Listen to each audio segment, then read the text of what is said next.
자, 앞서 말씀드렸던 것처럼 한국에는 이 신화교와 구화교가 이 1992년 한중수교를 기점으로 그 이후에 들어온 화교들까지 합치게 되면 약 107만 명 정도의 화교가 살고 있습니다.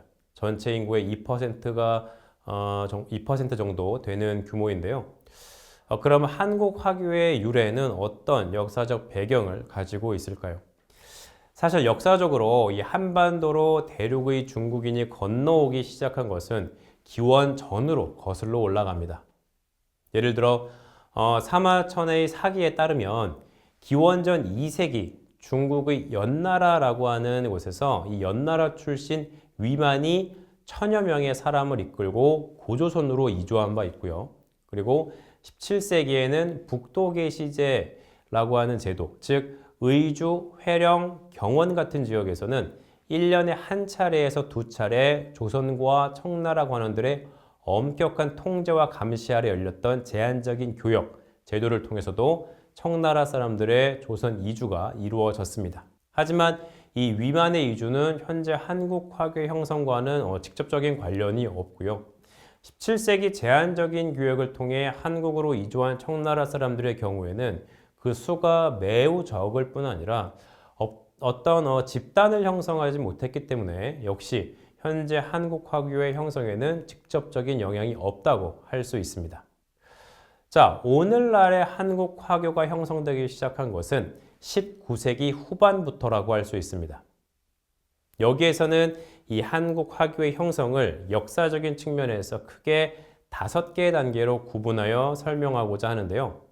구체적으로는 1882년부터 1910년까지의 한국 화교의 형성 시기, 그리고 1910년부터 1945년까지 일제강점기 동안의 발전기, 그리고 1945년부터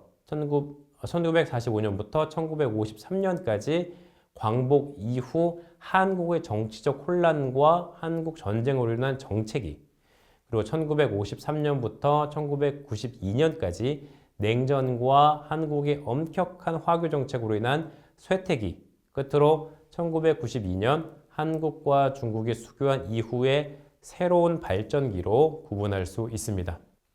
먼저 1882년부터 1910년까지의 첫 번째 형성 시기입니다.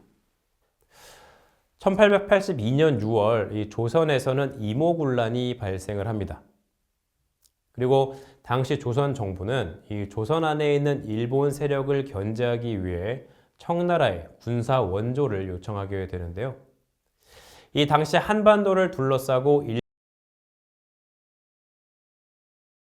일본으로 조선에 대한 종주권을 강화하기 위해 적극적인 이 조선 관여 정책을 펼치기 시작하게 됩니다.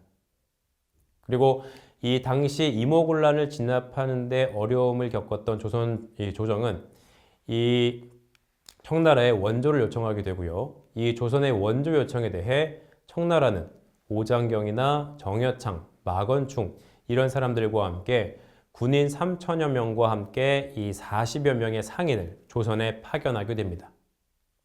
이들이 본격적인 한국 화교의 시조라고 할 수 있는 것이죠. 여기에 이 1882년 4월 조선과 청 사이에 조청상민 수륙 무역 장정이 체결되는데요. 이로써 청나라 상인들이 지금의 서울인 한성에서 상업 활동을 할 수 있게 되었고 1890년 4월이 되면 청나라 상인들은 청나라와 지리적으로 가까운 평안도나 황해도 일대에서 상업 활동을 벌였을 뿐만 아니라 그 아래 충청도와 전라도, 경상도 등 이 삼남 지방에서도 상업 활동을 위한 통상 거점을 확보하려는 시도가 발생하게 됩니다. 이에 조선 정부는 확대되던 이 청나라 상인들의 상권을 어느 정도 제한하기 위해 청상보호규칙이라는 것을 제정하였는데요. 이 청상보호규칙이라고 하는 것은 이 청나라 상인들의 거주 지역을 한성, 지금의 서울이죠, 인천, 부산, 이 원산 등으로 제한하고 중국인의 신규 이주를 불허한다는 내용을 포함하고 있습니다. 하지만 이와 같은 제약에도 불구하고 이 총독부의 통감부 통계연보에 따르면 1906년 당시 조선에 거주하던 청나라 사람의 수는 한성에 1363명, 인천에 714명, 진남포라는 곳에 369명, 군산에 365명, 평양에 268명, 그리고 부산에 144명, 목포에 92명 등 전국에 걸쳐서 3,661명에 이르렀습니다. 청상보호규칙이 포함된 이 거주지역 제한이 잘 지켜지지 않았다는 것을 확인할 수 있는 것이죠. 자, 그리고 군인이나 상인들처럼 어떻게 보면 이 분명한 목적을 가진 사람들 외에도 당시 중국의 혼란한 국내 상황을 피하기 위해 조선으로 이주한 집단도 있습니다. 자, 예컨대 1898년 이 중국의 화북 지역에서 일어난 의화단의 난은 사회적으로 큰 혼란을 불러일으켰고요. 그리고 많은 청나라 사람들, 특히 산동 지역의 사람들이 난을 피하기 위해 조선으로 이주하기도 하였습니다. 여기에 마적대라든가 토비, 도적 등의 횡포, 그리고 또 기근을 피해서 조선으로 이주하는 사람들이 발생하면서 이 조선 내 청나라인의 수는 계속 증가하게 됩니다. 자, 청나라가 무너지고 또 중화민국이 들어선 이후에도 중국 내 혼란 상황은 이 조선으로의 중국인 이주를 촉진하였는데요. 특히 1920년에서 1921년 사이에 이 산동성과 안후이성, 장수성, 그러니까 산동성은 이 반도로 여러분들이 잘 아시는 이 가장 가까운 튀어나온 부분이고요. 안후이성과 장수성은 비교적 내륙 지역입니다. 자, 이런 지역들의 농촌 지역을 휩쓴 대홍수가 한 번 있었는데요. 이런 자연재해로 인해서 경제적인 불안을 느낀 중국인들이 또 한반도로 이주하였습니다. 자, 그리고 이 1920년대 후반이 되면 중국 공산당과 그리고 국민당 사이에 내전이 발생하면서 또 많은 중국인들이 전쟁을 피해 한반도로의 이주를 선택하였습니다. 이와 같은 추세에 따라서 이 1919년 18,000여 명이었던 한국의 화교수는 1920년에 23,000여 명으로 약 5,000명 정도가 증가하였습니다. 자, 그리고 1910년 이 일본에 의해서 조선이 강제 점령된 이후 한반도 화교의 수는 다시 한번 크게 성장하게 됩니다. 자, 일제강점기 이 중국의 한반도 이주가 크게 증가하였던 것은 당시 중국의 상황이 혼란스러웠던 이유도 있었지만 무엇보다 이 일본의 적극적인 화교 이민 정책이 있었기 때문에 가능했습니다. 당시 일본은 조선을 식민지화하고 대규모 토목 공사를 진행하게 되는데요. 당시 조선의 석조 건축 기술이 발달하지 않았다는 이유로 중국 산동 지역에서 많은 수의 중국인 건축 기술자들을 데려왔고, 이들이 들어올 때 이들이 생활에 필요한 이발사라든가 요리사, 일반 상인, 이런 중소상인들과 잡부들이 함께 들어오게 된 것입니다.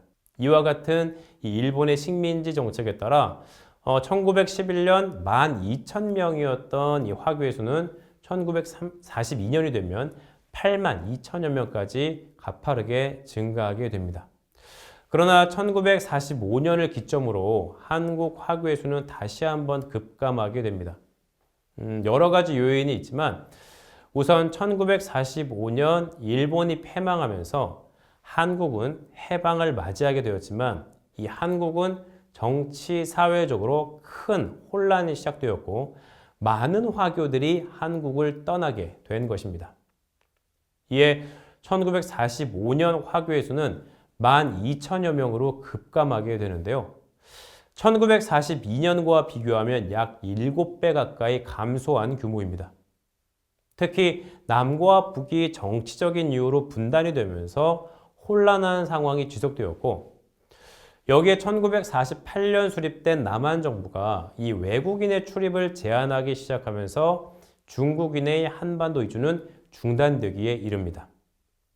뿐만 아니라 이승만 정권의 창고 봉쇄 조치와 그리고 외국인에 대한 외환규제법이 제정되면서 무역을 통해 경제적 호황을 누렸던 화교들은 큰 손실을 입게 되었고 한국을 떠나는 화교의 수도 증가하게 되었습니다. 참고로 이 창고 봉쇄 조치라고 하는 것은 외래 상품의 불법 수입을 금지한다는 명분으로 이 창고를 봉쇄한 정책인데요. 화교들의 경우에는 이 물품을 대량으로 구매해서 창고에 보관한 뒤에 적절한 시기에 방출하는 방식으로 큰 이익을 얻었기 때문에 이 이승만 정부의 해당 정책은 화교들에게 경제적으로 아주 큰 타격을 주게 된 것입니다.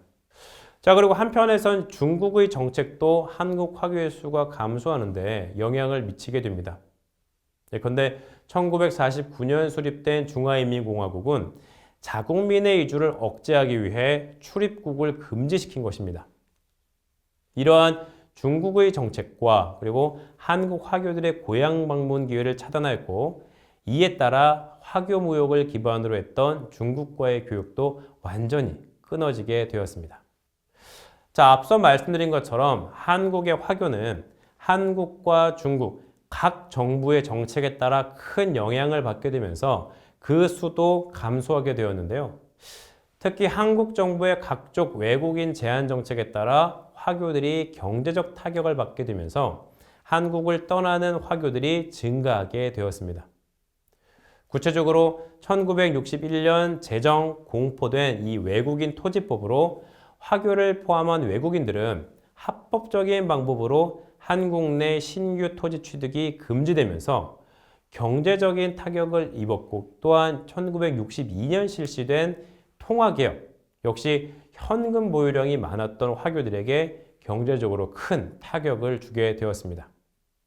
이 외에도 박정희 정권은 1970년대 이 화교의 경제력 성장을 억제하기 위해 자장면 가격을 동결하거나 또 중국 음식점 내에 쌀밥을 판매하는 걸 금지한다던가, 세무당국이 임의로 과세 표준을 결정할 수 있었던 인정과세 등 이런 경제 관련 여러 정책들을 실시하였고, 이와 같은 정책의 영향으로 인해서 1972년 3만 3천여 명으로 정점을 찍은 화교의 수는 점차 감소세로 돌아서게 되었습니다. 그리고 한국을 떠난 화교들은 타이완이나 미국, 일본 등지로 이주하게 되죠. 자, 이후 1992년 이 한국과 중국이 외교 관계를 수립함에 따라 이 중국에 대한 한국인의 인식이 개선되기 시작합니다. 그리고 여기에 1990년대가 되면 이 한국 정부의 외국인 정책이 완화되면서 화교 사회 또한 경제적으로 또한 사회적으로 안정되기 시작합니다. 특히 양 국가 간의 외교 관계 수립은 인적 교류를 크게 활성화시켰는데요. 이로써 한국으로 이주하는 중국인의 수도 다시 증가하기 시작하였습니다. 이에 수교 이후 한국으로 이주한 화교를 우리는 신화교라고 구분하기도 하죠. 아무튼 1990년대 이후 한반도 한국 화교들의 법적 그리고 제도적 지위가 상당 부분 개선될 수 있었는데요. 무엇보다 1997년 이 IMF 금융위기 이후 한국 정부는 외국인들의 투자를 유치하기 위해 국내 체류 외국인들에 대한 경제적 규제를 크게 완화하였고요.